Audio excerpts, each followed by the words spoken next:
Today we talk about how can you find your verification on your LinkedIn Learning app. We're going to figure out the solution on how you can do that on your app. All you have to do, you just go down, click here on my Learning down here. When you click on it, it's going to take you to this list here on here. Then all you have to do, just click on your name. When you click on it, it's going to take you to your profile here. Then all you have to do now, you just go above this sign, click on it here. When you click on it, it's going to take you to this list here. Then all you have to do, just go down here.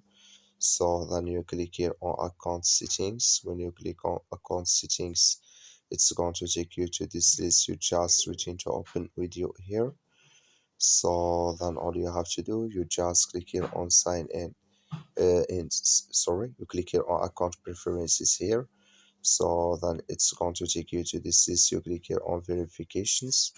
So then here you will find all verifications you have on your LinkedIn Learning app. That's all you have to do. Thank you for watching. Don't forget to support us by liking and subscribe.